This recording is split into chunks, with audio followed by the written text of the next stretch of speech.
Hi there. Hello. I hope I am looking fine. I look clear and I sound clear enough. Hi, how are you? Yesterday was February 14. Happy Valentine's Day. Belated for everyone. Today's February 15 here in the Philippines, year 2022. It is 10 p.m. in the evening. Uh, Are you an online seller of a Filipino native and traditional blade? Or do you sell Filipino native and traditional blades? You see, there are new rules. There are new rules for the for bladed weapons. I mean, for bladed weapons as per the gun ban or weapons ban. Because we now have another weapons ban issued or promulgated by the Comelec or the Commission on Elections for the May 9 elections, national and local elections here in the Philippines. The promulgated resolution is called Comelec Resolution number 10728. Comelec Resolution number 10728. It is to take effect until June 8, 2022. So it's already in effect since June 9, 2022. By the way, this channel is called Hagbayon Channel, and I'm your host. I'm Jason. This channel is devoted to current events, literature, rock music, blade culture, martial arts, the outdoors, prepping, and survivalism. So there. Going back to our topic, the Comelec Resolution 10728. Uh, I think we need to talk about uh, the changes, the changes in the rules as per bladed weapons. Our previous live stream on the topic uh, was done just the other day, and it's quite long and it's also quite comprehensive. So let's focus on bladed weapons for this session. Now, what are the prohibited acts? No, the prohibited acts as per the Comelec Resolution 10728 or the Comelec weapons ban. Okay. Actually, it's under Rule 2, Section 2 of said resolution. The prohibited acts include the following: bearing, okay, the first one, carrying or transporting firearms or deadly weapons, okay, deadly weapons outside of residence, place of business, and in public spaces, including any building, street, park, and in private vehicles or public conveyances, even if this concerns firearms, even if the bearer has an LTAP or license to own and possess firearms or permit to carry or PTC, unless authorized by the commission. All right, that's the first prohibited act. Okay, the second one is employing, availing, engaging the services of a security personnel or bodyguards, regardless of government or private in origin, unless authorized by the commission. Okay, that's the second prohibited act. The third one is transporting, delivering of firearms and or its parts, ammunitions and or components, explosives and or its components unless authorized by the commission. All right. As per the first prohibited act, this concerns actually firearms and deadly weapons. Um, when in private vehicles, okay, when going through what we call as checkpoints, the rule is plain view, okay, plain view, and you are not supposed to, or you're not required to actually open your bags or the trunk of your car. So that's the rule because it's just plain view. Plain view doctrine will apply. Or the police officers, this time the police officers are actually deputized by the Comelec to man the checkpoints. So they will just look at your car, the insides of your car, and will use flashlights if necessary, and will not really require you to open your trunks. That's as per information that we got from Comelec. Okay, that's it. As per deadly weapons, uh, this is actually something like this. Okay, when you consider like a deadly weapon or a blade, it includes bladed weapon. So something like this one, really nice blade. Okay, okay. This is a stud. Hi there, Manay Minju Park. So the question now is, could this be included? Okay, because this is also a bladed weapon. So it could also be considered as a deadly weapon, actually. Right. So those are the three major prohibited acts.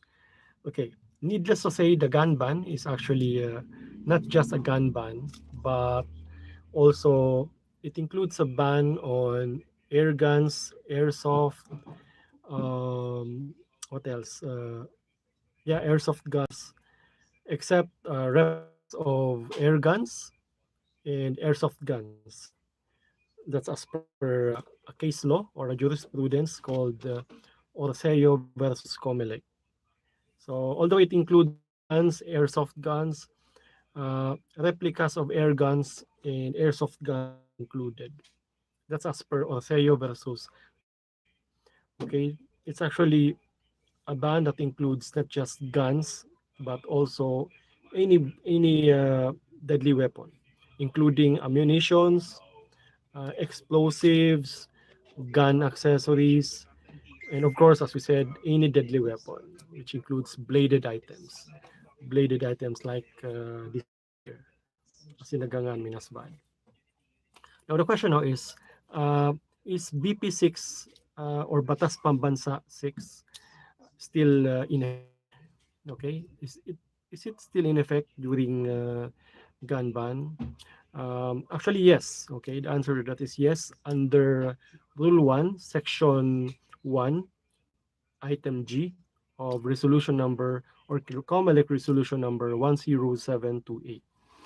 Okay, which says, let's quote it, provided that, provided that, this actually the definitions. Okay, this is a section on definitions.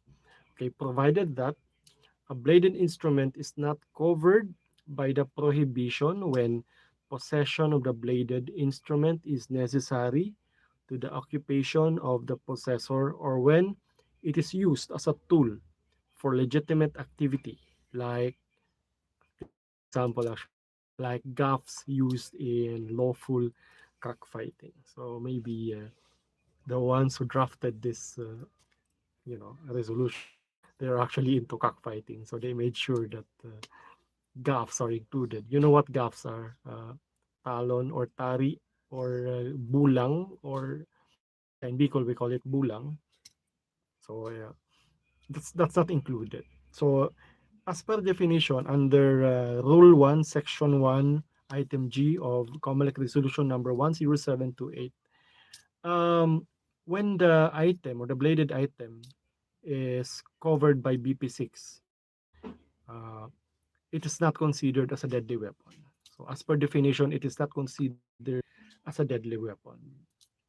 What is BP6? Okay, BP6 is in essence a law that says that any deadly weapon, bladed item, etc., etc., you know, they are actually prohibited, you know, to be carried, to be brought outside of one's residence. Okay, they are prohibited unless, okay, unless the they carry is for livelihood. or connected to the livelihood of the one carrying the blade, or the bladed item, or the knife, the sword, the scissor, chef knife, bolo, okay, related to what? Livelihood. Another exception is unless the carry is actually in pursuit of any lawful activity. So any lawful activity. For example, you are going to the farm and you are going to clean up, the farm, and so you will bring your bolo there. So it's a legitimate activity. But then again, you must practice the proper way of carrying your bolo. So it must not be, open in public. It must be uh, well wrapped, okay, and not carried in an intimidating manner. Like you have it, you know, out in the open, and as if you're gonna be stabbing, or you're gonna be slashing on the first man that you will actually meet as you go. So not like that.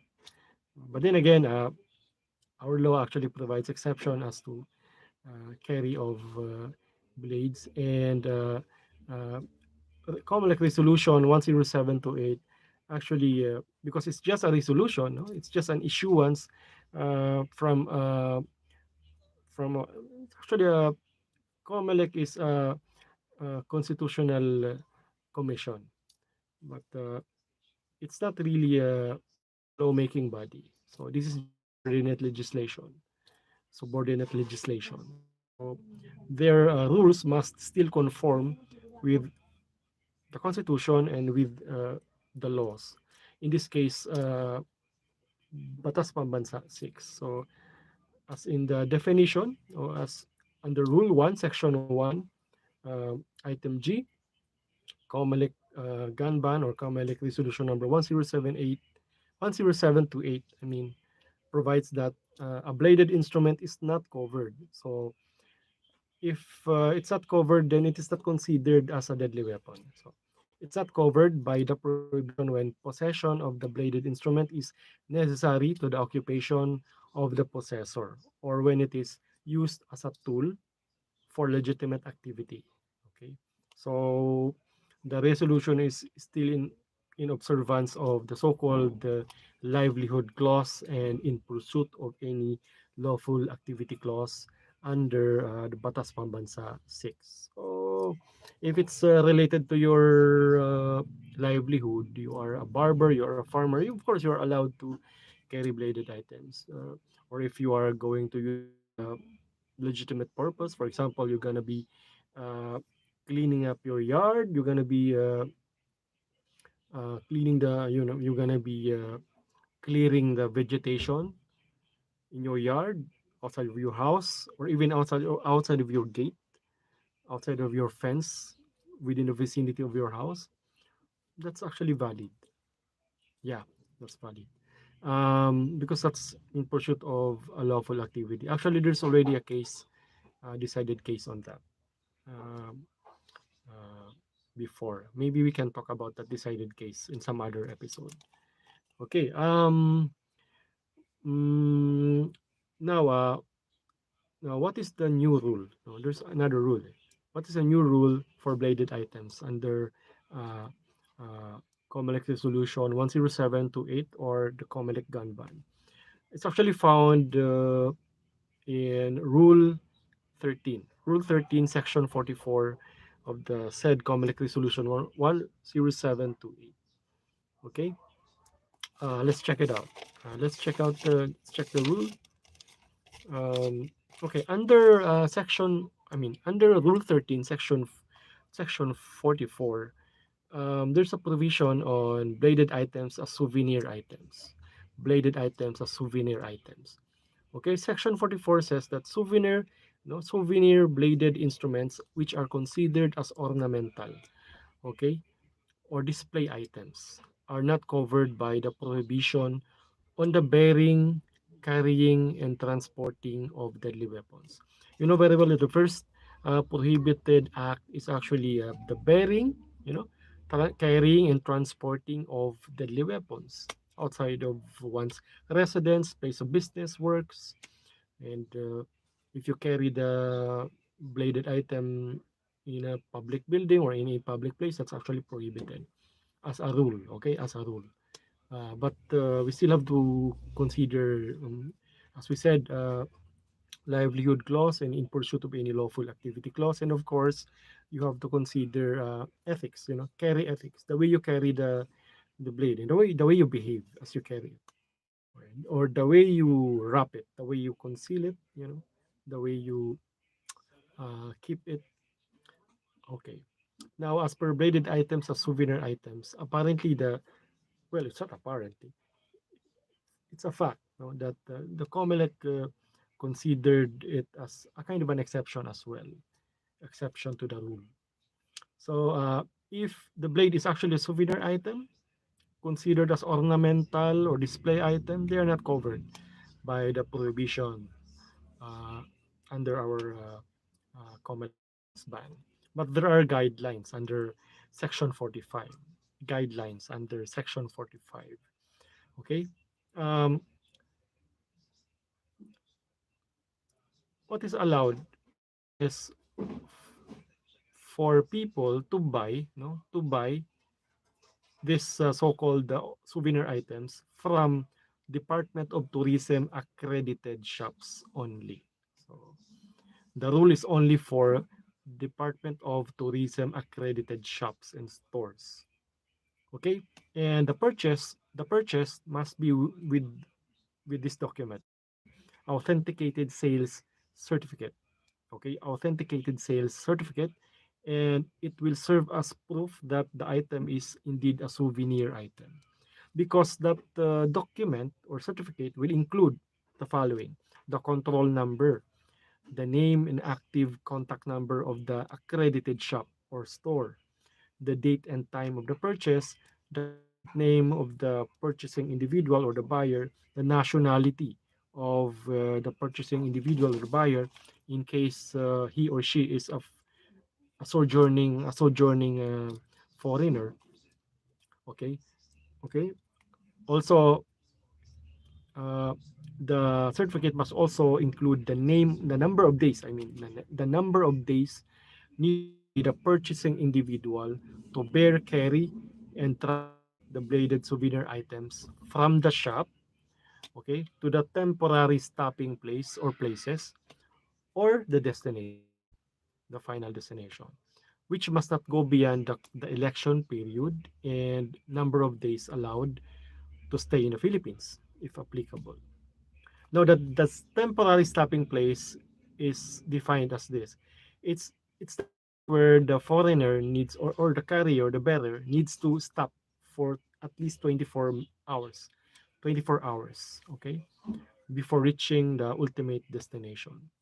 So there, as we know, the carry of the blade is, as a rule, prohibited unless for legitimate, for in pursuit of lawful activity or part of livelihood.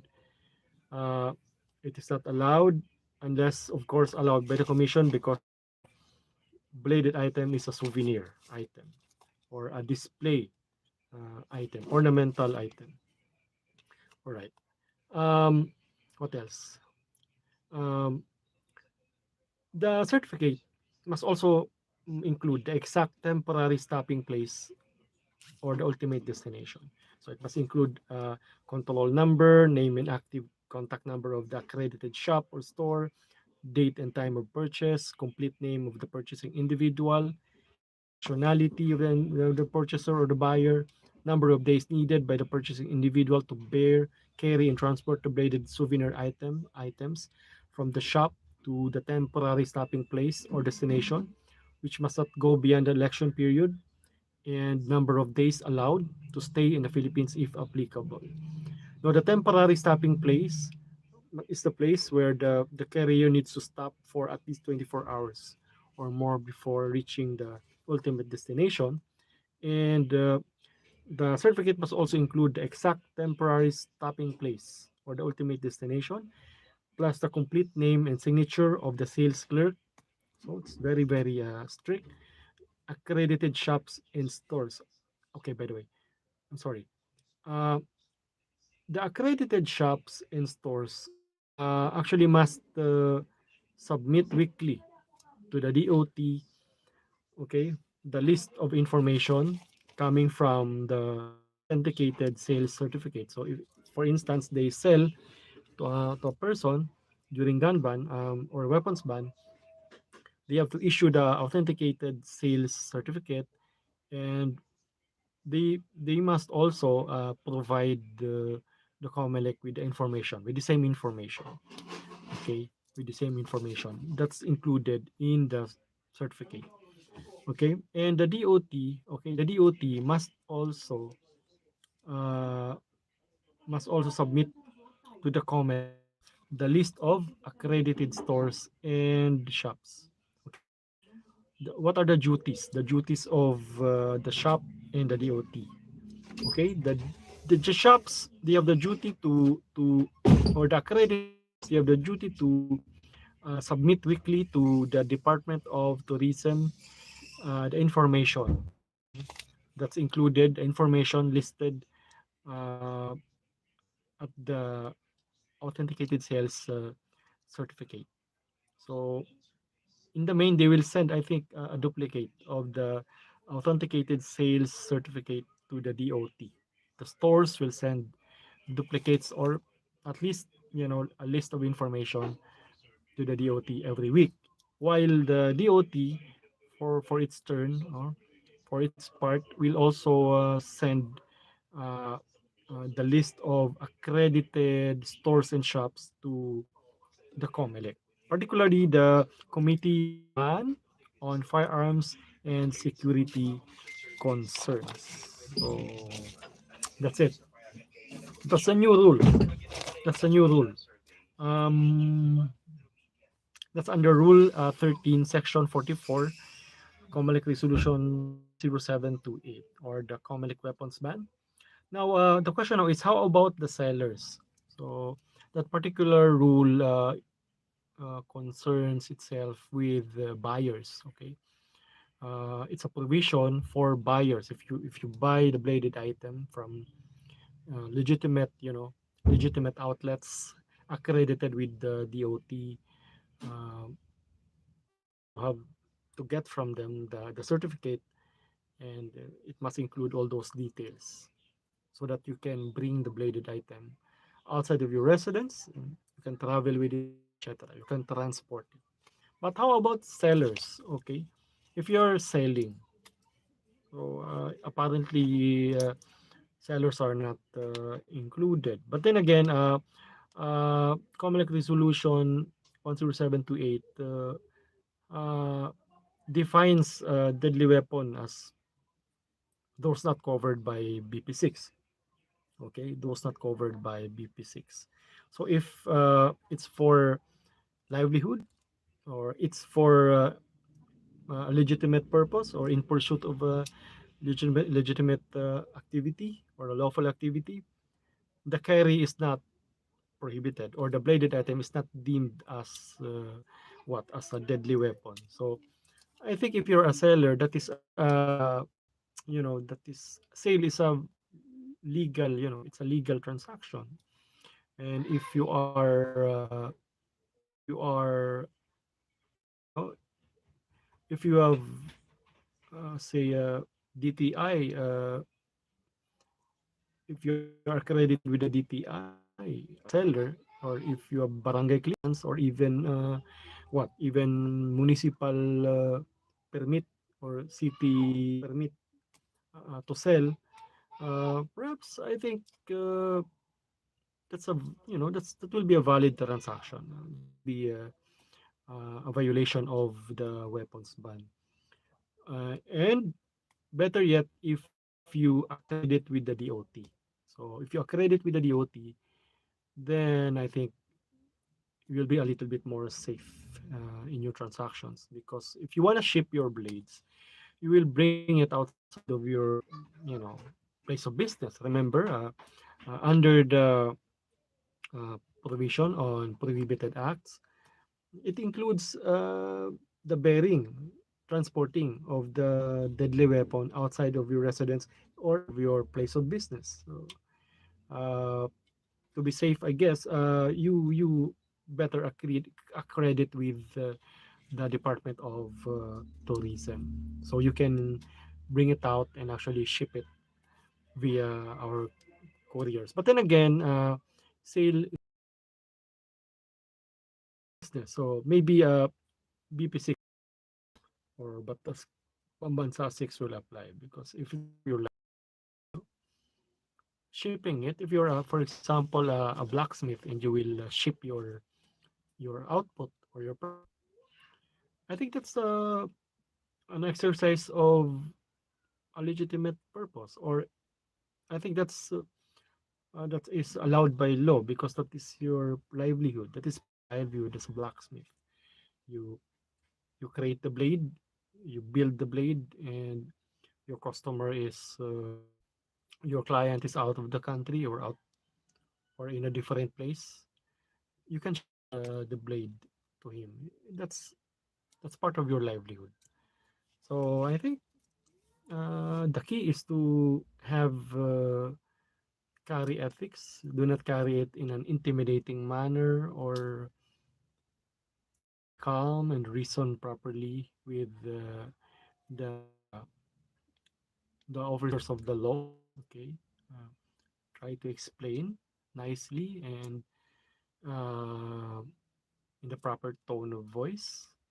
So misunderstandings will be what will be avoided. All right, that's it for our session. Jason here for Hagbayon Channel and TMS Talks. Remember, one is mightier with the sword.